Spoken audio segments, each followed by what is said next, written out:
Assalamualaikum semua, semoga kesehatan dan rahmat Allah senantiasa menyertai kita.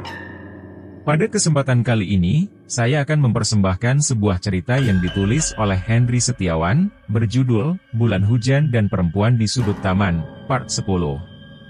Sebelum kita memulai cerita tersebut, alangkah baiknya jika kalian memberikan dukungan dengan cara like, komen, dan subscribe. Dukungan dari kalian sangat berarti bagi saya dan akan menjadi motivasi untuk terus membawakan cerita-cerita menarik lainnya. Jangan lupa juga mampir ke Twitter Lobdreamer untuk menikmati cerita-cerita horor yang lebih seru lainnya. Video ini merupakan kelanjutan cerita dari part sebelumnya. Oke, tanpa berlama-lama lagi, mari kita mulai ceritanya. Cerita dimulai dari alas kidul zaman kerajaan Hindu. Deru angin seketika bergemuruh mengiring Sukma Sundari yang menyatu dengan jiwa iblis Kolosetro. Wujud iblis itu perlahan memadat dan terbentuk sempurna, dia berdiri berdampingan dengan wujud roh Sundari. Lingga, Ki Sentani dan Nyi Robloh langsung berlutut, junjungan mereka telah bangkit. Tatapan dingin terpancar dari mata Sundari, tak ada lagi keceriaan dan senyuman seperti ketika dia masih hidup. Hanya aura dendam yang kini terpancar darinya, kesadaran sepenuhnya masih ada pada rohnya. Tapi semua sudah tidak lagi berarti, yang menjadi tujuannya saat ini hanyalah membinasakan semua manusia yang membuatnya menjadi seperti ini.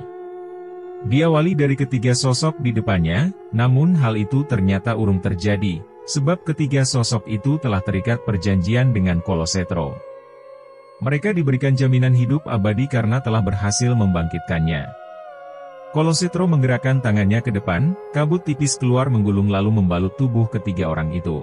Perlahan tubuh mereka bergetar, lalu kulit mereka memerah, melepuh dan mengelupas. Gumpalan kabut yang membalut tubuh mereka menebal, menutup seluruh permukaan tubuh hingga beberapa saat, kemudian kembali menipis dan lesap begitu saja. Seiring dengan menghilangnya kabut itu, terlihat perubahan pada tubuh mereka bertiga. Mereka menjadi lebih muda, segar dan tegap. Kekuatan hitam terpancar, mengiring tatapan mata yang semakin tajam. Bayaran atas perjanjian iblis telah tunai mereka tuai, ambisi untuk menguasai semakin membuncah tak terkendali. Namun mereka tidak sadar, konsekuensi atas semua itu tidak akan berhenti sampai di sini. Aku jaluk Sukma kabeh warga desa Alas Kidul. Aku meminta Sukma semua warga Alas Kidul, ucap roh Sundari. Sendiko dawuh Endoro Ayu. Siap melaksanakan tugas Endoro Ayu, jawab ketiga orang itu. Lamat suara gending terdengar mendayu dari dalam hutan, perlahan namun pasti alunan musik gamelan yang biasa menjadi pengiring tarian itu semakin jelas terdengar. Beberapa warga keluar dari rumah untuk memastikan dari mana sumber alunan gending itu. Awal mula mereka menduga dari kediaman Ki Wongso, namun sejenak kemudian mereka tersadar, rasanya tidak mungkin sanggar Ki Wongso berlatih di tengah malam begini. Deru angin berhembus kencang menerjang hamparan pemukiman, atap rumbia berterbangan, dinding anyaman bambu yang tak cukup kokoh pun roboh membuat warga panik. Mereka keluar untuk menghindari hantaman reruntuhan bangunan rumah mereka. "Kaise kokono suarane? Itu dari sana suaranya!" teriak salah satu warga. Warga lainnya pun seketika melihat ke arah yang ditunjuknya. Dalam kepekatan malam, terlihat sesosok perempuan keluar dari rimbunnya hutan. Sosok perempuan itu mengenakan kebaya hitam dan balutan jarik di bagian bawahnya, tersemat pula selendang panjang berwarna merah di pinggangnya. Rambutnya tersanggul rapi dengan barisan cunduk mentul di atasnya. Sosok perempuan itu berjalan pelan dan anggun menuju ke pemukiman warga. Namun sebelum memasuki pemukiman, perempuan itu tiba-tiba berhenti lalu menggerakkan tubuhnya dengan sangat lentur. Ya, perempuan itu menari. Dia membawakan tarian mayang rontek dipadukan dengan gerakan Mojo Putri. Gerakan tarinya yang seharusnya sangat indah berubah menjadi misterius, membawa aura hitam penuh dendam yang mampu membuat kaku siapapun yang melihatnya. Tariannya bukan lagi tarian yang syarat citra seni, tapi telah bertransformasi menjadi tarian kematian. Warga yang berkerumun itu terlihat terkesima dengan gerakan tari sosok perempuan itu. Namun tanpa mereka sadari perlahan sukma mereka tertarik keluar dari tubuhnya dan terbawa alunan gending pengiring tarian itu menuju ke dalam alas kidul. Usai sukma seluruh warga itu keluar dari tubuh masing-masing, Perempuan itu menghentikan tariannya dan berjalan pelan menuju ke kerumunan warga yang masih berdiri mematung tanpa sukma. Dengan gerakan mantap dia mencabut sebilah golok yang ternyata sejak tadi sudah terselip di belakang kenditnya. Satu persatu leher warga itu ditebas hingga kepalanya terputus dan menggelinding ke segala arah. Warga lainnya yang baru keluar dari rumah masing-masing seketika panik, mereka berhamburan mencari keselamatan. Mereka berusaha keluar dari desa, tapi usaha mereka pun ternyata sia-sia. Segerombol lelembut menghadang langkah mereka, berbagai bentuk menyeramkan mengepung desa ini sehingga tak ada satupun warga yang bisa pergi. Ampun Endari, ampun. Aku jaluk ulas asihmu, aku ora meluida ibumu. Ampun Endari, ampun. Aku meminta belas kasihmu, aku tidak ikut menyiksa ibumu, ucap salah satu warga mengiba ketika menyadari sosok Sundari sudah berdiri di hadapan mereka. Angkara ingkang kemanjing ananing atma nora gampil kairos nganabai. Raos angres ingkang dumatu jroning wedaya wiosaken. Kala bendu kangge kowe sedaya laksyapati yoiku kang nodek. Nanging aku nora bakal nyukak kanthi gampil kowe kabeh. Kudung raos jerih kang anggras kowe kabeh kedah kawida. Nganti angarep laksyapati kados adati. Sosok Sundari melantunkan kidung bernada menyeramkan sebagai bentuk ancaman. Apapun yang diucapkan warga tidak lagi berarti baginya, kemudian sosoknya melayang menuju ke alas kidul meninggalkan warga dalam himpitan teror. Sisa warga dibiarkan hidup supaya mereka merasakan teror dan siksaan, hingga mengharap kematian adalah jalan yang lebih baik. Beberapa hari berlalu begitu cepat, tapi terasa lambat bagi Damar. Dia masih terus melesat menuju desanya. Pikirannya begitu kalut dan gelisah, firasatnya mengatakan ada hal buruk terjadi di sana. Apalagi jarak dari Wukir Udarati menuju desanya cukup jauh. Dia semakin tidak tenang dan ingin segera sampai untuk memastikan apa yang sedang terjadi. Jarak menuju desanya kini semakin dekat, Damar mempercepat laju langkahnya. Tapi beberapa ratus meter sebelum sampai, seseorang berdiri di tengah jalan menghadangnya. Sosok itu memakai pakaian mirip pertapa, wajah dan posturnya terlihat sudah sangat berumur. Damar menghentikan langkahnya tepat beberapa langkah di depan seseorang itu. Damar Wistara Tunggadewa, ucap seseorang itu. Kedua alis Damar mengernyit, dia sedikit bingung dengan ucapan orang itu. Apakah seseorang itu menyebut namanya? Tapi yang dia ketahui, namanya hanya Damar saja. Tidak ada sambungan, Wistara Tunggadewa, seperti yang diucapkannya. Nuwun pangapunten Ki. Menapa ancas panjenengan ngadang langkah kula? Mohon maaf Ki. Apa tujuan Anda menghadang langkah saya? Tanya Damar. Damar Wistara Tunggadewa, iku sejatine wastamu. Damar Wistara Tunggadewa, itu sesungguhnya namamu, ucapnya lagi semakin membuat Damar bingung. Nuwun pangapunten, kulo boten gadah wekdal nembadani panjenengan. Kulo kabeda kedah wangsul ing desane kula. Mohon maaf, saya tidak punya waktu meladeni Anda. Saya terburu-buru harus pulang ke desa saya, ucap Damar. Pertapa itu perlahan melangkah maju mendekati Damar. Anehnya, tubuh Damar seperti terpaku. Dia tidak mampu bergerak sedikit pun seolah tertahan oleh kekuatan misterius. Damar berusaha berontak, tapi berapa kali pun dia mencoba, hasilnya tetap sia-sia. Hingga pertapa itu kini telah berada tepat di hadapannya lalu menyentuh kening Damar dengan telapak tangannya. Tatapan mata Damar tiba-tiba buram lalu gelap, hingga kemudian kilatan cahaya menyilaukan muncul di hadapannya beriring dengan lintasan bayangan kejadian. Damar melihat istana, lalu melihat sepasang bayi kembar, kemudian sebuah kekacauan. Dan yang terakhir dua sosok pria membawa sepasang bayi kembar itu, sekilas dia melihat salah satu dari sosok pria itu mirip dengan bapaknya, hanya saja terlihat lebih muda. Damar tersentak, kesadarannya telah kembali. Sosok pertapa itu masih berdiri di hadapannya sembari tersenyum. Damar masih dirudung kebingungan, Damar Wistara Tunggadewa dan Suluh Agnia Tunggadewi. Itu nama kedua bayi yang terlihat dalam lintasan bayangan tadi. Mungkinkah salah satu dari bayi itu dirinya? Damar Wistara Tunggadewa, wus wancine kowe negesake sopo sejatine awakmu. Curmaake angkara kang digawa Lingga Danapati. Damar Wistara Tunggadewa. Sudah waktunya kau menegaskan siapa sebenarnya dirimu, Hancurkan angkara yang dibawa Lingga Danapati, ucap pertapa itu sembari tersenyum diikuti dengan lesapnya sosok itu perlahan. Damar yang sejak tadi terpaku kini kembali bisa menggerakkan tubuhnya, pikirannya kembali berkecamuk. Siapa sesungguhnya pertapa itu? Apa tujuannya memperlihatkan lintasan bayangan tadi? Apa benar nama aslinya Damar Wistara Tunggadewa dan berasal dari salah satu kerajaan? Jika memang benar, berarti Ki Wongso dan Nyi Harti bukan orang tua kandungnya? Jika memang benar Lingga Danapati yang diperlihatkan adalah Ki Wongso, bapaknya, apakah firasat buruk mengenai kejadian di desanya ada kaitannya dengan bapaknya? Berbagai pertanyaan berkecamuk membuat kepalanya terasa hampir meledak. Selama ini memang Damar mencurigai beberapa perilaku bapaknya yang berkaitan dengan klinik. Tapi hal itu selalu diabaikannya, sebab dia merasa itu hal yang wajar dilakukan oleh seorang dalang. Tapi ada satu kejadian yang diingatnya, yaitu ketika usai mencari warga di Alas Kidul dan menurut pengakuan bapaknya terjadi pembantaian di sana. Dia kembali dalam kondisi terluka parah, tapi luka-luka di tubuhnya bisa pulih dengan sangat cepat. Terlihat tidak wajar untuk ukuran luka separah itu. Sebaiknya kupastikan saja secara langsung, aku harus segera kembali ke desa dulu, ucapnya dalam hati. Damar kembali melesat menuju ke desanya, sesampainya di gerbang desa, dia tercengang melihat kondisi di hadapannya. Bekas reruntuhan bangunan rumah warga tercecer di mana-mana.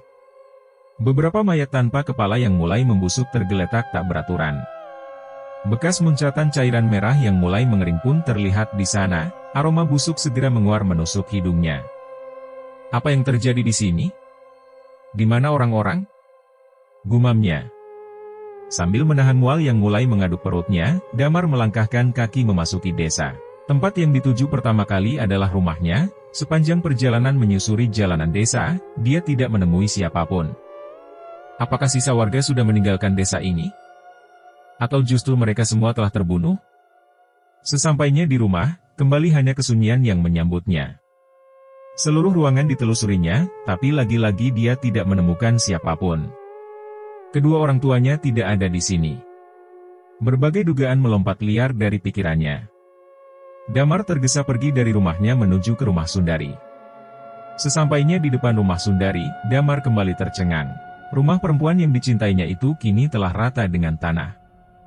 Nampak bekas kebakaran di sana, di halaman rumahnya juga terlihat tumpukan arang dengan tiang pancang yang masih berdiri di tengah-tengahnya.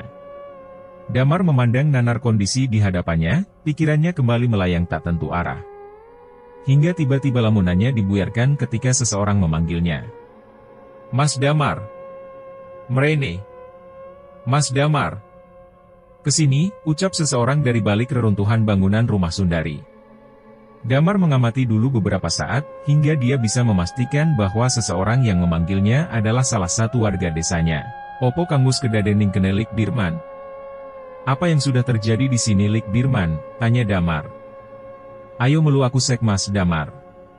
Ayo ikut aku dulu Mas Damar, ucap Dirman lalu melangkah pergi meninggalkan reruntuhan rumah Sundari. Damar mengikuti langkah Dirman yang ternyata menuju ke arah salah satu rumah warga di bagian pinggir desa. Sepanjang perjalanan, pemandangan menyedihkan terpampang di hadapannya. Mayoritas rumah warga telah rusak terutama di bagian atap, seperti habis diterjang angin puyuh. Beberapa mayat masih terlihat tergeletak begitu saja tanpa ada yang mengurus. Dan semua mayat itu dalam kondisi yang sama, yaitu tanpa kepala. Mayat-mayat iki, kenapa ora ono sing ngurus? Mayat-mayat ini, kenapa tidak ada yang ngurus? Tanya Damar yang sudah tak mampu lagi membendung rasa penasarannya. Ora ono sing wani Mas Damar. Ojo kok ngurus mayit, iya so selamat wae wis bejo. Tidak ada yang berani, Mas Damar. Jangankan mengurus mayat, bisa selamat saja sudah beruntung, jawab Dirman. Sakjane menopo ingkang wis kedaden. Sebetulnya apa yang sudah terjadi? Damar kembali mengulang pertanyaannya. Diomongke mengkowai Mas Damar. Iki wis ameh surup. Dibicarakan nanti saja Mas Damar. Ini sudah hampir senja, jawab Dirman lalu segera mempercepat langkahnya. Damar terpaksa harus menahan rasa penasarannya. Benar apa yang dikatakan Dirman, waktu saat ini sudah hampir senja. dan dia juga merasakan ada kekuatan misterius yang akan muncul dari alas kidul ketika hari telah berganti malam nanti. Damar segera ikut mempercepat langkahnya menyusul Dirman yang sudah sedikit jauh meninggalkannya. Sesampainya di sebuah rumah yang terletak di pinggiran desa, Dirman segera mengajak Damar untuk masuk. Ruang pertama yang mereka masuki terlihat sepi. Dirman terus melangkah menyusuri lorong menuju sebuah pintu di ujungnya. Dia membuka pintu itu, terdapat sebuah tangga batu menuju ke bawah. Ruang bawah tanah? Damar bertanya dalam hati. Dirman meniti tangga itu diikuti Damar di belakangnya. Tidak sepatah kata pun terucap dari keduanya, Damar mengikuti saja kemanapun Dirman membawanya.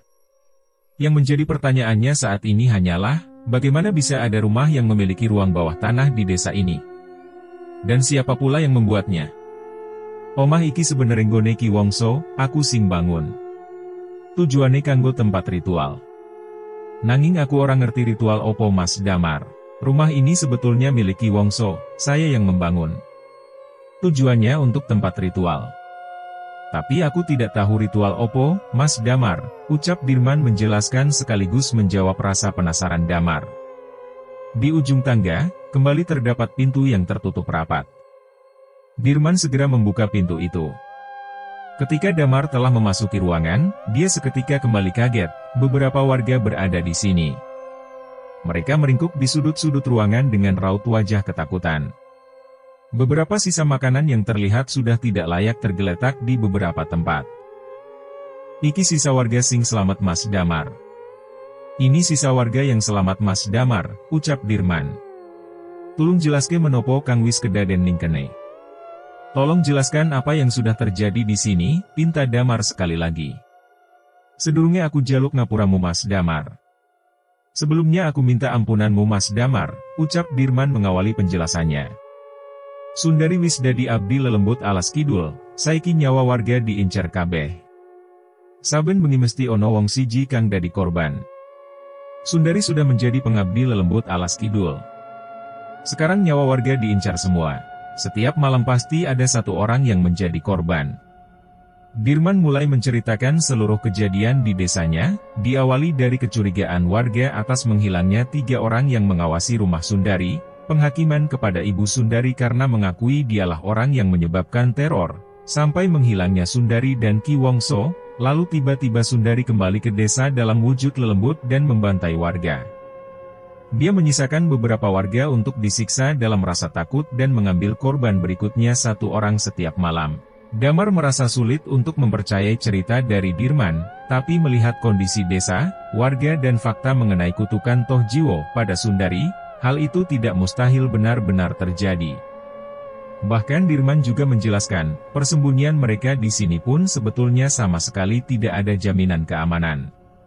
Sebab lelembut itu tetap bisa mengambil salah satu warga untuk dipersembahkan kepada Sundari. Mereka memang sengaja mengambil satu persatu untuk memberikan teror rasa takut kepada warga lainnya. Damar merasa geram, dia menyesalkan tindakan warga yang tidak bisa sedikit saja bersabar lebih dulu sampai dirinya datang untuk menyelesaikan masalah ini. Apa bapaknya tidak bisa memberikan pengertian kepada warga?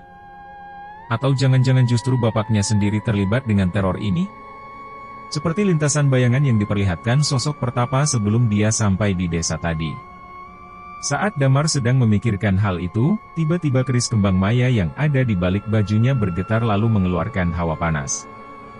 Damar merasakan ada bahaya mendekat ke tempat ini. Ojo ning ngendi-ngendi, aku sing bakal metu ngadang. Jangan kemana-mana. Aku yang akan keluar menghadang mereka, tegas Damar lalu segera keluar dari ruangan ini. Sesampainya di luar, Damar merasakan aura mencekam yang sangat kuat berasal dari alas kidul. Kabut tipis perlahan datang menyelimuti seluruh desa seiring dengan kelebatan bayangan yang berpindah dari satu pohon ke pohon lainnya. Lelembut alas kidul kembali datang untuk mengambil salah satu warga. Menyadari adanya sosok yang berdiri di depan rumah tempat warga berlindung, lelembut itu urung untuk merangsek masuk. Mereka lalu mengepung dari berbagai sisi, mengintimidasi Damar yang kini telah siaga dengan kerisnya. Tapi hal itu sama sekali tidak mempengaruhi nyali Damar, justru dia semakin terbakar amarah. Dan ingin segera memusnahkan gerombolan lelembut itu. Nora ono panggon kang luwih becik ketimbang alam yamani kanggo bangsa lelembut belangsar. Tidak ada tempat yang lebih baik daripada alam neraka untuk bangsa lelembut sesat, ucapnya lalu segera melesat menerjang gerombolan lelembut itu. Dengan menggunakan keris pusaka kembang maya, Damar menyerang gerombolan lelembut yang mengepungnya. Hanya dengan sekali tusukan atau sayatan, lelembut yang terkena kerisnya langsung hangus terbakar menjadi abu. Tidak ada kesulitan baginya membinasakan lelembut itu, tapi karena jumlah mereka yang sangat banyak dan masih terus berdatangan, Damar pun mulai sedikit kewalahan. Nafasnya memburu tanda energinya semakin terkuras. Damar masih terus menerjang tanpa kenal lelah meski tubuhnya semakin melemah, hingga tiba-tiba sebuah ledakan energi menghantam tanah tepat di hadapannya dan dia seketika terpental. Tubuhnya meluncur tak terkendali hingga terhenti ketika menghantam batang sebuah pohon besar. Damar mencoba bangkit dengan sisa kekuatannya, cairan merah segar meleleh dari sudut mulutnya. Dadanya terasa nyeri seperti baru saja terhantam sebuah batu besar. Bersusah payah dia berdiri dengan bertumpu batang pohon yang dihantamnya tadi. Nafasnya semakin memburu, keringat bercucuran membasahi tubuhnya. Di hadapannya, dengan jarak beberapa langkah berdiri sosok pria kekar dengan tinggi 2 kali tubuh manusia normal. Tersemat beberapa hiasan khas kerajaan di lengan dan dadanya. Tapi wajah sosok pria itu tidak seperti umumnya manusia. Tanduk kecil menyembul di sela rambutnya, telinga panjang meruncing ke atas, sepasang taring menyeruak dari mulutnya dan kulit berwarna kemerahan. Opo kowe kang diarani Kolosetro? Endi Sundari? Apa kau yang disebut Kolosetro? Mana Sundari? Sosok itu hanya menyeringai mendengar ucapan Damar, tak sepatah kata pun yang diucapkannya. Tapi kedua matanya memandang lekat keris yang digenggam Damar. Kembang mayawus kemanjing ing atma nira anaming kabehwus noratu megas. Amarga kadigdayan kuus nindita wondene kadigdayan rakmimu isih wiwing. Amarga nira isih kajebak ing raos katresnan. Katresnan kang curmaken dening. Raos baminta, lan bakal wewah ing Bramantya inta. Sosok itu mengucap kidung dengan suara berat, menebar nada kutukan dalam setiap baris kata-kata. Kabut menggulung mengiring setiap bait yang dilantunkannya, hingga perlahan membentuk sosok perempuan yang sangat dikenali oleh Damar. Sosok Sundari kini berdiri di hadapannya, tatapannya tajam menghujam namun kosong tanpa makna. Damar tak mampu lagi berkata-kata, nampaknya Sundari telah benar-benar menyatu dengan iblis itu. Sayup suara gending mulai mengalun, semakin lama terdengar semakin jelas. Mengiring suara gending itu, tubuh Sundari mulai bergerak. Meliuk luas menarikan tarian mayang rontek yang dipadukan dengan Mojo Putri. Gerakannya indah namun tidak wajar, sebab kedua tarian itu tidak semestinya dipadukan. Tarian Sundari kini telah berubah menjadi tarian kematian, tarian yang membawa kekuatan mistis menarik paksa sukma-sukma manusia untuk dijadikan santapan Kolosetro. Satu persatu warga yang tadinya bersembunyi di ruang bawah tanah keluar. Mereka tanpa sadar berjalan ke arah Sundari lalu mengelilinginya. Seolah mendapatkan sebuah sajian pertunjukan, mereka ternganga memandang setiap gerakan tubuhnya. Damar yang berniat menghadang tak mampu berbuat apa-apa, tubuhnya kaku tak dapat digerakkan. Seolah terpasung kekuatan tak kasat mata dari kutukan tarian Sundari. Kekuatan keris kembang maya pun tak mampu digunakannya. Entah apa yang salah, Damar sudah berusaha menggunakan kekuatan keris itu seperti yang diajarkan Resi Chandramaya, tapi keris itu seperti tidak memberikan reaksi apapun. Dalam penglihatannya, sukma warga satu persatu keluar dari tubuh masing-masing. Mereka dicengkeram kekuatan Kolosetro lalu dilumatnya hingga tak bersisa, tubuh-tubuh tanpa sukma masih berdiri mematung, hingga Sundari menebas leher mereka satu persatu. Cairan merah segar kembali bermunceratan, kepala-kepala menggelinding menyisakan raut ketakutan.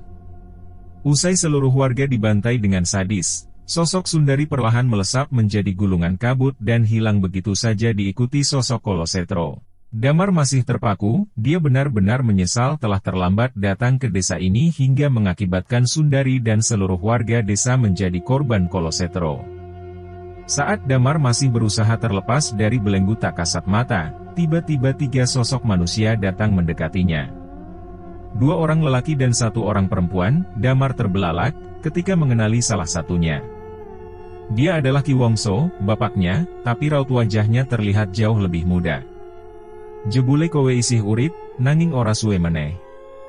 Ternyata kau masih hidup, tapi tidak lama lagi, ucap Ki Wongso atau Lingga dengan senyum misteriusnya. Damar tak mampu berucap, mulutnya ikut keluh akibat belenggu ini. Tapi raut amarah tergurat jelas di wajahnya, ternyata memang benar bapak terlibat dengan teror ini batinnya. Keris mukui, opo bener keris kembang maya? Aku orang nyongkol jebule keris kembang maya pancen ono. Nanging saiki keris kui bakal dadi dueku. Kerismu itu, apa benar keris kembang maya? Aku tidak menyangka ternyata keris kembang maya benar-benar ada. Tapi sekarang keris itu akan menjadi milikku, ucapnya sembari tersenyum sinis. Damar memejamkan matanya, dia berusaha memusatkan kekuatannya untuk melepaskan belenggu ini. Usahanya tidak sia-sia, tepat sebelum Lingga menyentuh kerisnya, Damar sudah kembali bisa bergerak. Tidak kusangka, bapak yang selama ini kuhormati ternyata tidak ubahnya dengan iblis itu, hardik Damar sembari menyerang Lingga. Kau tidak tahu apa-apa. Sudah untung kau kurawat hingga dewasa, seharusnya aku membunuhmu sejak masih bayi dulu. Lingga lantas memasang kuda-kuda, melihat gerakan Damar yang gesit serta kemampuannya melepaskan diri dari belenggu kekuatan Kolosetro, membuatnya tidak bisa memahkannya. Apalagi Damar memiliki keris pusaka kembang maya yang dia rasakan memiliki kekuatan besar. Lingga lantas mengeluarkan keris pusakanya, dia membaca barisan mantera untuk mengeluarkan kekuatan keris itu. Cahaya putih pun seketika memancar dari bilah kerisnya. Ayo kita adu kekuatan kerismu dengan kekuatan kerisku, desisnya. Damar tidak menjawab, dia masih fokus untuk menyatukan diri dengan kekuatan keris kembang maya. Sekuat hati dia mengesampingkan perasaannya kepada bapaknya yang selama ini membesarkannya. Tapi melihat sikap dan ucapannya, dia yakin semua hal yang dilakukan bapaknya kepadanya selama ini hanyalah kedok semata. Lebih baik dia segera menuntaskannya supaya bapaknya tidak semakin sesat dan menebar bencana kepada orang lain. Lingga melesat menerjang Damar dengan keris menghunus, Damar yang telah bersiap segera memasang posisi untuk menahan serangan pusaka Lingga. Sebuah ledakan besar terjadi ketika kedua keris mereka beradu, kekuatan keduanya benar-benar dahsyat. Amar dan Lingga seketika terpental, tapi mereka bisa segera menguasai diri supaya tidak terhempas. Usai mendarat, keduanya langsung kembali melesat mengeluarkan serangannya masing-masing. Benturan demi benturan, ledakan demi ledakan terdengar silih berganti beriring percikan api dari kedua pusaka itu. Sinuhun Prabu Kolosetro, kulo nyuwun dipun winehi kadigdayan. Yang mulia Prabu Kolosetro, saya minta diberikan kekuatan, ucap Lingga lalu diikuti dengan bacaan mantera.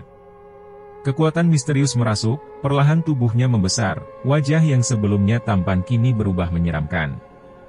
Asap tipis pun keluar dari pori-pori tubuhnya, Lingga kini telah berubah menjadi sosok iblis. Tawanya menggelegar menebar aura intimidasi, tetap dengan keris di tangan, Lingga menerjang ke arah Damar dengan kekuatan 2 kali lipat lebih besar. Damar sedikit kewalahan menahan serangan Lingga yang semakin dahsyat, seluruh kekuatan dikerahkannya untuk menghindar dan menangkis hantaman demi hantaman yang tidak berjeda sedikit pun. Kekuatan Damar semakin terkuras, gerakannya semakin melambat, hingga pada akhirnya sebuah pukulan telak mendarat di dadanya. Damar terhempas bergulingan di tanah dan baru berhenti ketika menghantam batang pohon. Cairan merah segar seketika dimuntahkannya. Kekuatan iblis itu benar-benar luar biasa. Apa yang harus kulakukan, gumamnya sembari terengah-engah. Sosok Lingga yang telah menyerupai iblis tertawa puas akan kekuatan yang dimilikinya. Tidak sia-sia dia selama ini memuja dan memberikan tumbal untuk kebangkitan junjungannya, iblis Kolosetro. Sementara Damar berusaha fokus untuk memulihkan dirinya, dia mengambil kesempatan ketika Lingga sedang mengagumi dirinya sendiri. Manjingake kadigdayan kembang maya ono ing atma mule. Masukkan kekuatan kembang maya ke dalam sukma mule, sebuah bisikan didengarnya, bisikan dari Resi Chandramaya.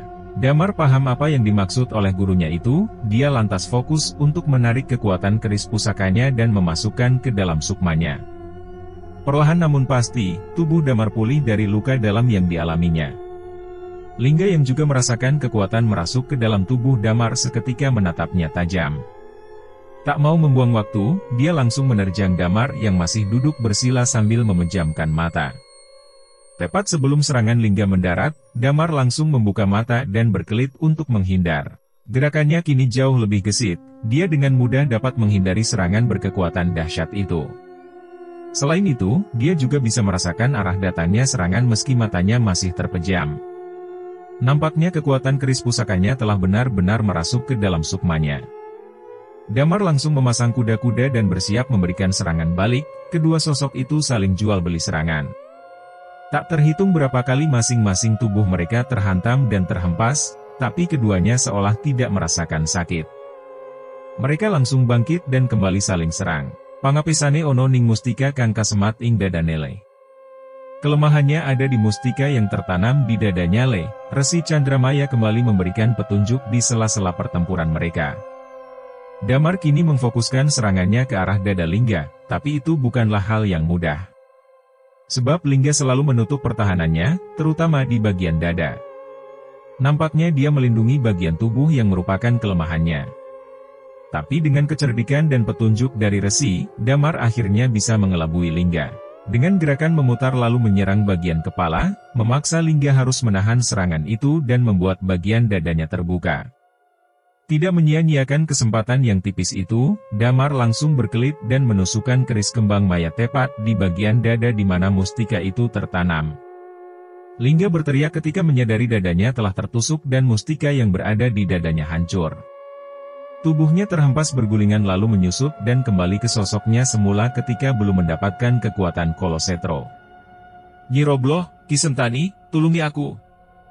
Nyi Robloh, Ki Sentani, tolong aku, teriaknya. Tidak ada jawaban dari kedua sosok itu, bahkan mereka tidak muncul di sini. Lingga semakin kesakitan dan kehilangan kekuatannya, tubuhnya kini bersimbah cairan merah akibat tusukan dari keris kembang maya. Damar yang telah berdiri beberapa langkah di hadapannya kini perlahan mendekat. Dia akan segera memberikan serangan terakhir untuk membinasakan Lingga. Tapi tepat sebelum serangannya dilesatkan, kabut hitam tiba-tiba muncul dan menggulung tubuh Lingga. Teriakan kembali terdengar dari gumpalan kabut itu, beberapa saat kemudian kabut itu lesap dan menyiakan dua sosok lelaki dan perempuan berdiri di belakang tubuh Lingga yang telah terkapar tanpa kepala. Ora ono gunane menungsa ngene ditulungi, luwih becik atmane disembahake maring Sinuhun Prabu Kolosetro. Tidak ada gunanya manusia seperti ini ditolong. Lebih baik sukmanya dipersembahkan kepada Yang Mulia Prabu Kolosetro, ucap sosok lelaki itu. Usai mengucapkan kalimat itu, kedua sosok itu langsung melesat pergi dengan kecepatan sangat tinggi. Membuat Damar gagal memberikan serangan kepada keduanya, Damar yang masih berdiri menatap nanar jasad Lingga atau Ki Wongso. Setitik air mata meleleh dan rasa penyesalan tergurat di hatinya. Dia tidak menyangka orang yang selama ini merawatnya, dihormatinya dan yang dia tahu adalah bapaknya ternyata bagian dari iblis Kolosetro. Tapi nasi sudah menjadi bubur, tak ada lagi yang perlu diratapi. Dia harus segera menuntaskan tugasnya membinasakan Kolosetro beserta pengikutnya supaya tidak menyebabkan bencana lebih besar. Damar melesat menuju alas kidul, melacak jejak kedua sosok tadi. Malam ini juga segala malapetaka yang dibawa Kolosetro harus dihentikan. Melalui residu kekuatan yang ditinggalkan keduanya, Damar dengan mudah dapat mengetahui arah pergerakan mereka. Meski beberapa kali dihadang lelembut, tapi hal itu bukan halangan berarti baginya. Tepat seperti dugaannya, kedua sosok tadi menuju ke rumah gubuk yang dulu pernah didatanginya secara tidak sengaja ketika berburu. Damar tak langsung mendatangi rumah itu, dia mengamati dulu secara diam-diam dari balik semak. Meski dia yakin mereka sudah mengetahui kedatangannya. Ora perlu nelik cah bagus. Mrene, sliramu wus diantos katresnanmu. Tidak perlu sembunyi anak tampan. Kesini, dirimu sudah ditunggu orang yang kau cintai. Tepat seperti dugaannya, kedatangannya memang sudah diketahui, suara sosok perempuan itu menggema berusaha memancingnya untuk datang. Damar tak bergeming, dia yakin kedua sosok itu telah menyiapkan jebakan untuknya. Untuk melemahkan kekuatannya lalu dengan mudah membunuhnya. Dan benar saja, ketika Damar membuka mata batinnya, dia melihat selubung kekuatan telah memagari rumah itu. Jika dia menerobos tanpa menggunakan kekuatan kerisnya, maka seketika tubuhnya akan kaku. Putra Prabu Danendra pancen ora bisa dicokohake. Anaknya Prabu Danendra memang tidak bisa diremehkan. Kabut tipis mulai datang menggulung di halaman rumah gubuk itu. Perlahan kabut itu membentuk sosok perempuan cantik yang sangat dikenali Damar, yaitu Sundari, berdiri di sana. Sosok Sundari perlahan bergerak menarikan tarian kematian seperti yang ditunjukkannya sebelum membantai warga desa. Aliran kekuatan merambat meniti udara menuju ke tempat persembunyian Damar. Dia tak lagi lengah, tak mau kembali terjebak dengan kekuatan kutukan dari tarian Sundari. Damar segera mengeluarkan kerisnya dan memusatkan kekuatannya untuk melawan kekuatan kutukan itu. Sebuah ledakan dahsyat terjadi ketika Damar membenturkan kekuatan keris kembang maya dengan kekuatan kutukan dari tarian Sundari. Metu kowe kolosetro. Keluar kau kolosetro. Damar menerjang ke arah roh Sundari. Suara ledakan kembali terdengar ketika Damar menembus selubung kekuatan yang memagari rumah. Kali ini roh Sundari tersentak, seolah mendapatkan kesadaran dari dirinya sendiri. Dia menatap lekat Damar yang telah berdiri tepat di hadapannya. Pergi dari sini Mas Damar, jangan sia-siakan hidupmu untuk menghadapiku yang telah menjadi bagian dari iblis. Biarkan aku tetap bersemayam di sini hingga akhir zaman nanti, ucap roh Sundari lirih. Endari, aku telah terjebak dengan dendam, tidak ada lagi yang bisa kulakukan selain menerima takdirku sebagai pasangan Kolosetro. Aku akan membebaskan sukmamu. Ora ono sing bisa ngaruat. Sukmane wus kemanjing dening Atma Sinuhun. Tidak ada yang bisa membebaskannya. Sukmanya sudah menyatu dengan jiwa yang mulia, terdengar teriakan dari seorang perempuan yang sekaligus langsung melesat menerjang ke arah Damar. Damar seketika berkelit menghindari serangan itu. Meski berhasil menghindar, tapi serangan susulan dari sosok laki-laki tidak memberikan jeda untuk melakukan antisipasi. Sebuah tendangan berkekuatan besar mendarat telak di dadanya, membuatnya seketika terpental. Damar meringis menahan nyeri akibat serangan itu, cairan merah segar kembali mengalir dari mulutnya. Damar mencoba bangkit, dia mengalirkan energinya untuk menahan sakit sekaligus memulihkan luka dalam akibat serangan tadi. Di hadapannya berdiri dua sosok laki-laki dan perempuan, Nyi Robloh dan Ki Sentani, yang telah bersiap kembali menyerang. Nampaknya mereka tidak akan memberikan kesempatan kepada Damar untuk memulihkan diri. Kedua sosok itu melesat bersamaan dengan kekuatan dahsyat mereka, melepaskan serangan energi yang tidak akan mudah ditahan dengan kekuatan biasa. Sedangkan roh Sundari masih berdiri mematung berusaha mempertahankan kesadarannya yang semakin terkikis oleh kekuatan Kolosetro. Damar berkelit menghindari setiap serangan itu, dia sengaja tidak menahan atau memberikan serangan balik, sebab dia masih memusatkan kekuatannya untuk memulihkan diri. Berkali-kali serangan menerjang dengan kecepatan dan kekuatan tinggi, dan lagi-lagi Damar masih tetap mampu menghindar, hingga membuat keduanya geram. Nyi Robloh dan Ki Sentani lantas duduk bersila dan membaca barisan mantera.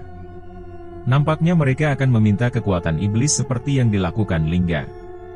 Dan benar saja, tak lama berselang tubuh kedua sosok itu berubah menyeramkan mirip dengan perubahan tubuh Lingga tadi.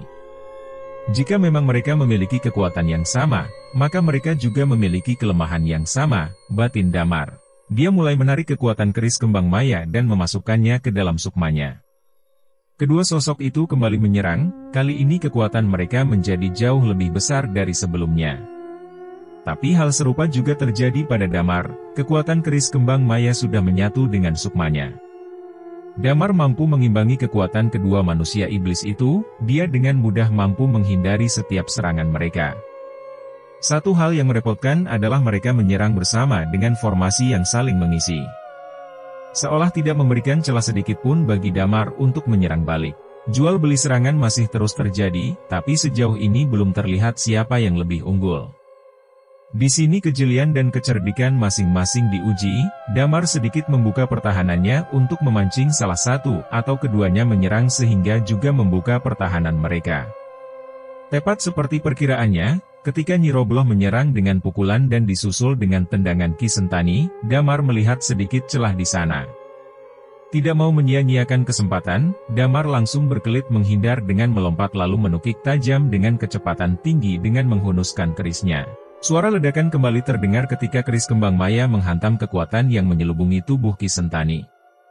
Diikuti dengan tusukan kerisnya yang tepat menghujam kepala, Damar langsung mencabut kerisnya dan melompat menjauh. Serangannya itu tidak akan membinasakan Ki Sentani, karena bukan di situ letak kelemahannya, tapi setidaknya bisa mengurangi kekuatannya. Kurang ajar kowe bocah. Elingo, sukmamu bakal tak sembahake maring Sinuhun supaya kadigdayanku nambah gede. Kurang ajar kau bocah. Ingatlah, sukmamu akan kupersembahkan kepada Yang Mulia supaya kekuatanku bertambah besar, ucap Ki Sentani kesal. Pulihake kadigdayanmu disiki, bocah iki ora bocah sembarangan. Kadigdayan Prabu Danendran leteh ing getihe, kelawan kadigdayan keris kembang maya. Pulihkan kekuatanmu dulu Ki. Anak ini bukan anak sembarangan. Kekuatan Prabu Danendra mengalir di cairan merahnya, serta kekuatan keris kembang maya, ucap Nyi Robloh. Nyi Robloh memberikan kesempatan kepada Ki Sentani untuk memulihkan kekuatannya. Dia kembali menerjang Damar, melancarkan serangan bertubi-tubi. Tapi kini Damar jauh lebih mudah melawannya karena Nyi Robloh menyerang seorang diri. Setiap serangannya mampu dipatahkan, bahkan dengan mudah Damar membalikkan keadaan. Hingga pada akhirnya Nyi Robloh kini terkapar akibat tendangan maut yang mendarat tepat di kepalanya.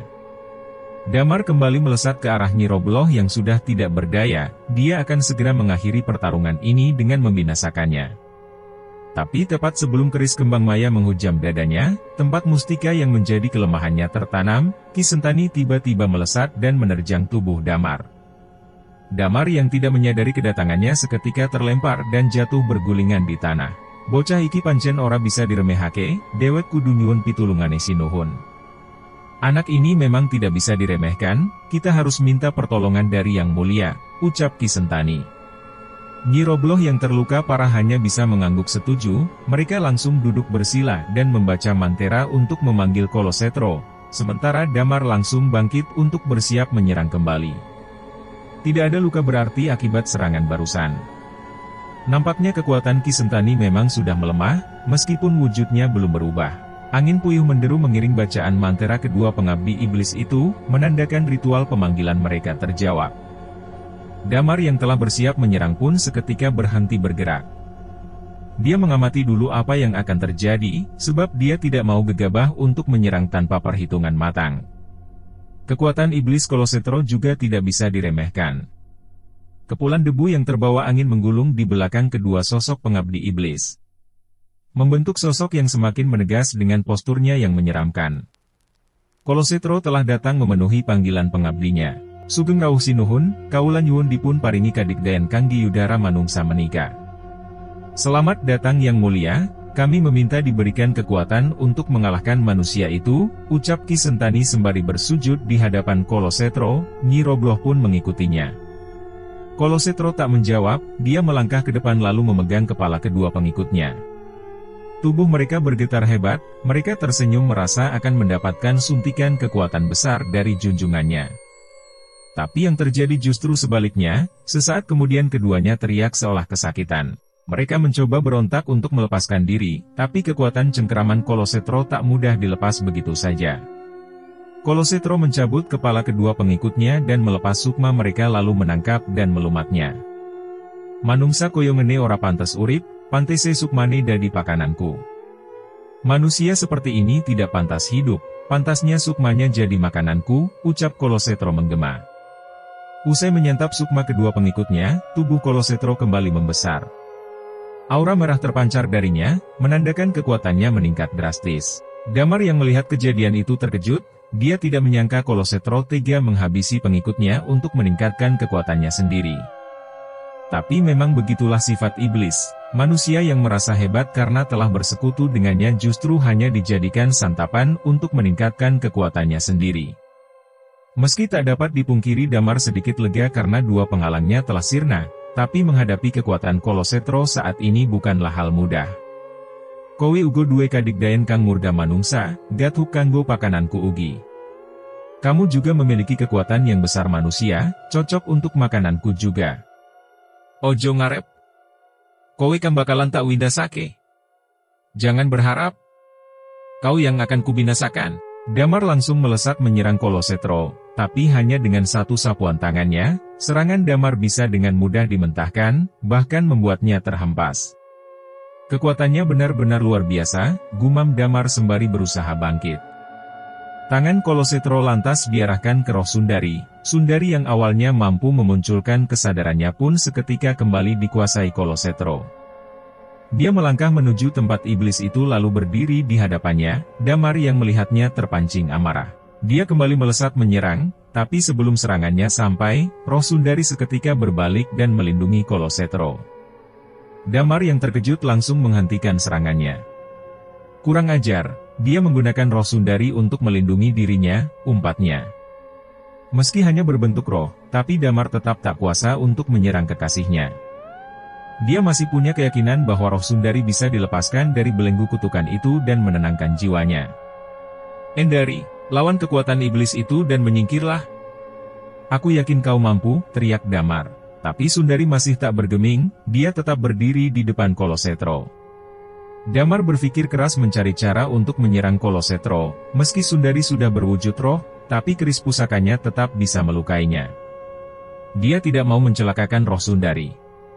Sementara Kolosetro masih mengendalikannya dan menjadikannya tameng. Aku harus bisa menyerangnya dari belakang, gumamnya. Damar melesat lalu berputar, terus berputar dengan kecepatan tinggi. Begitu cepat gerakannya hingga mampu menciptakan pusaran angin. Kolosetro sempat terkecoh dan menyerang secara acak. Damar tersenyum lalu melesat ke arah belakang tubuh iblis itu dan langsung menusuk punggungnya menggunakan kerisnya. Gerakan Kolosetro terhenti seketika dan berputar. Dia memandang Damar yang kini telah berdiri sambil menggenggam kerisnya. Tusukan Damar nampaknya tidak berpengaruh banyak. Kolosetro nampak sama sekali tidak kesakitan. Dia justru tersenyum sinis seolah meremehkan kekuatan Damar dan kerisnya. Pusakamu ora bakal bisa binasake aku. Pusakamu tidak akan bisa membinasakanku, desisnya. Kolosetro lantas mengangkat tangannya ke atas. Dalam sekejap sosok roh Sundari langsung muncul di hadapannya. Ketika tangan Kolosetro dihempaskan ke bawah, suara gending tiba-tiba mulai mengalun dan Sundari pun mulai menari. Sebuah tarian kematian yang membawa kekuatan kutukan. Damar berusaha melawan kekuatan kutukan itu dengan menggunakan kekuatan keris kembang maya. Tapi usahanya nampaknya sia-sia. Kekuatan kutukan dari tarian Sundari kali ini sepertinya lebih besar. Damar mematung tak mampu menggerakkan tubuhnya, perlahan pandangannya buram dan gelap. Sekilas terlintas bayangan-bayangan di dalam kepalanya, mulai dari wajah Sundari sampai ibunya. Damar melihat bagaimana ibunya meregang nyawa di tangan bapaknya sendiri untuk ditumbalkan. Begitu pula dengan kematian Sundari, Damar menggeram penuh amarah. Kekuatan kutukan itu nampaknya bertujuan melemahkan kekuatan Damar dengan memancing amarahnya. Elingole. Kadigdayan kembang maya ora ono artine yen kowe dikiwasani Bramantya. Ingatlah le. Kekuatan kembang maya tidak ada artinya jika kau dikuasai amarah, terdengar bisikan dari Resi Chandramaya. Tapi sepertinya peringatan tersebut tidak digubris oleh Damar. Dia benar-benar telah dikuasai amarah dan dendam. Dia benar-benar tidak bisa menerima orang-orang yang disayanginya dibunuh oleh bapaknya sendiri. Mata Damar membelalak merah, cairan merah mulai mengalir dari sana. Sekuat tenaga dia berusaha melepas belenggu kutukan itu, sekaligus melampiaskan amarah kepada Kolosetro. Dalam sekali hentakan belenggu kutukan itu pun terlepas dan Damar langsung terhempas. Damar segera bangkit dan langsung menerjang Kolosetro. Sundari yang masih menari tak sempat bergerak untuk melindungi iblis itu. Mau tidak mau Kolosetro harus melawannya secara langsung. Bramantya pancen bisa ningkatke didaya mule, nanging ugo bisa mateni awakmu dewe, lan kadigdayan kembang maya ora bakal bisa binasake Kolosetro. Kemarahan memang bisa meningkatkan kekuatan mule, tapi juga bisa membunuh dirimu sendiri, dan kekuatan kembang maya tidak akan bisa membinasakan Kolosetro. Resi Chandramaya kembali memberikan bisikan. Lagi-lagi Damar tidak menggubris bisikan dari gurunya, dia sudah terlanjur dikuasai amarah. Kekuatannya memang meningkat berkali-kali lipat, tapi sekaligus menguras tenaganya dengan cepat. Damar bukannya tidak menyadari itu, dia paham resiko yang dihadapinya. Oleh karenanya dia harus menuntaskannya dengan cepat sebelum nyawanya sendiri yang melayang. Sebuah mustika berwarna merah memancar redup di kening Kolosetro. Damar yakin disitulah letak kelemahannya. Oleh karenanya dia memusatkan serangannya di sana. Pertarungan sengit masih terjadi di antara keduanya. Dua kekuatan yang sama-sama dahsyat saling beradu mengakibatkan beberapa bagian tanah di sekitar mereka berlubang. Tak terhitung lagi berapa kali Kolosetro terkena tusukan keris kembang maya, tapi dia selalu bisa pulih dengan cepat. Begitu pula dengan Damar, berkali-kali tubuhnya terhempas akibat menerima pukulan dari Kolosetro. Tapi Damar cukup jeli mengamati, meski Kolosetro selalu bisa pulih dengan cepat usai terluka, tapi kekuatannya perlahan menurun. Terlihat dari gerakannya yang melamban dan kekuatan pukulannya yang melemah, sepertinya kekuatan keris kembang maya mampu mengikis kekuatannya. Tak mau membuang kesempatan, Damar kembali memaksakan menambah kembali kekuatannya dengan menarik lagi kekuatan dari keris kembang maya dan menyatukan dengan sukmanya. Dia tak peduli lagi dengan resiko hancurnya organ dalamnya akibat menggunakan kekuatan itu secara berlebihan. Damar melesat mengincar mustika merah di kepala Kolosetro, menyadari lawannya mengetahui kelemahannya, Kolosetro memusatkan kekuatan untuk melindungi kepalanya. Ledakan keras kembali terjadi, keduanya kini terlempar. Damar langsung bangkit dan segera melesat kembali, begitu pula dengan Kolosetro. Damar menemukan sedikit celah, dia berkelit tepat sebelum kedua kekuatan mereka kembali berbenturan. Kolosetro tidak menyadari perubahan gerakan Damar itu, pukulannya terlanjur terlepas dan menghantam ruang kosong. Pertahanannya terbuka lebar, Damar langsung mengubah arah gerakannya dan berhasil menusuk mustika yang ada di kepalanya. Kolosetro meraung kesakitan, Damar mencabut kerisnya lalu tubuhnya terlempar dan menghempas di tanah. Cahaya merah terang memancar dari lubang yang ada di kepala iblis itu. Asap hitam perlahan keluar, diikuti lesatan bayangan seperti sukma yang keluar dari sana. Tak hanya satu, tapi ratusan sukma memaksa keluar dari tubuh Kolosetro, sepertinya itu sukma dari orang-orang yang ditumbalkan sebagai sumber kekuatannya. Damar kembali bangkit, dengan sisa kekuatannya, dia akan memberi serangan terakhir. Dia memusatkan seluruh kekuatan pada keris kembang maya, keris itu menyala terang. Damar melesat menusuk dada Kolosetro, iblis itu kembali meraung. Tapi sebelum Damar mencabut kerisnya, kedua tangan Kolosetro mencengkeram tubuh Damar. Meski mustika yang merupakan sumber kekuatan sekaligus kelemahannya telah hancur, dia masih memiliki sisa kekuatan yang besar. Damar yang terlanjur mengerahkan seluruh kekuatannya tak mampu melepaskan diri dari cengkeraman Kolosetro. Cengkeraman Kolosetro semakin kuat, meremukkan tulang. Damar kian melemah, perlahan kesadaran Damar memudar, genggaman tangannya pada keris kembang maya terlepas. Kolosetro melempar tubuh Damar yang lantas terhempas lalu terkulai tak lagi mampu bangkit. Keris kembang maya masih menancap di dada Kolosetro, dia berusaha mencabutnya. Tapi ketika tangannya memegang gagang keris itu, sentakan kekuatan menghempaskannya. Keris itu menancap semakin kuat, Kolosetro semakin berang. Dia mengabaikan keris itu, lalu memusatkan kekuatannya untuk memulihkan luka di kepalanya. Perlahan luka itu menutup, mencegah sisa sukma lainnya keluar. Alas iki bakal dari pasemayamanku, aku bakal bangkit maneh. Hutan ini akan menjadi persemayamanku, aku akan bangkit kembali, ucapnya lalu menghilang. Sepeninggal Kolosetro, roh Sundari kembali mendapatkan kesadarannya.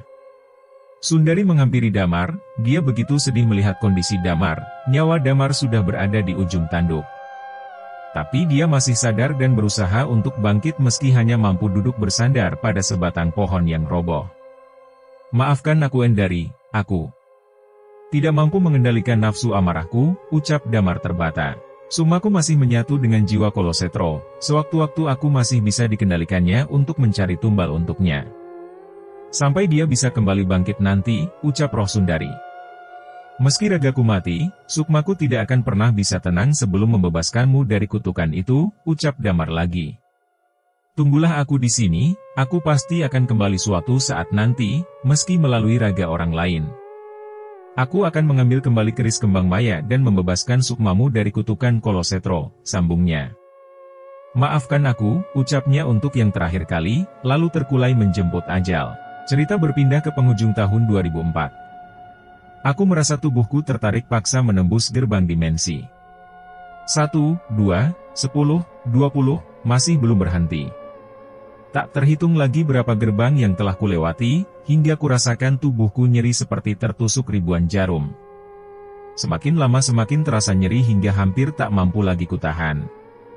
Kesadaranku terkikis, pandanganku buram, redup lalu gelap. Kurasakan aku terlempar lalu terhempas begitu saja. Bulan hujan kekasih, ratap keluh menyiksa himpitan zaman, segala yang telah kau pandang, torehkan siksa harapmu yang dulu menghempas desiran menyatu relung wariskan luka. Bulan hujan kekasih, telah kau tuai segala derita, demi lepaskan belenggu pada hina, puan merindu ratakan tangis terbias rintik, melebur sukma pada takdir menitik. Bulan hujan kekasih, telah kau kuasa tak cuma kata rinduku menepi, senyumkan asa kembang maya menanti menyatu raga, guna bungkamkan petaka berbalut angkara. Kembali ku dengar lirih lantunan sajak dari suara Sundari, tapi kali ini kurasakan ada kobaran semangat di sana. Tidak seperti sajak-sajak sebelumnya yang syarat akan makna derita, ku cermati dan kuresapi setiap bait sajak itu hingga kesadaranku sepenuhnya telah sirna. Perlahan kubuka kedua mataku, kukerjapkan beberapa kali untuk menyesuaikan diri dengan cahaya ruangan ini. Kurasakan badanku bagai remuk redam, nyeri di sekujur tubuh dan lelah yang berlebihan menyambut kesadaranku yang telah kembali. Mas Burhan, kudengar seseorang memanggilku. Kutoleh ke arah suara itu, nampak raut khawatir dari wajah seorang pria parubaya yang duduk di sebelah kananku, yakni Paman Arya.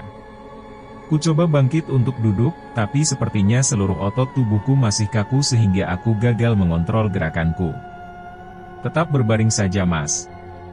Yang penting sampeyan sudah sadar, ucap Paman Arya lagi. Saya ingin minum Paman, tenggorokan saya serasa terbakar, sahutku lirih. Paman Arya pun dengan sigap membantuku untuk duduk, sedangkan seseorang lainnya di ruangan ini segera beranjak mengambilkan segelas air putih.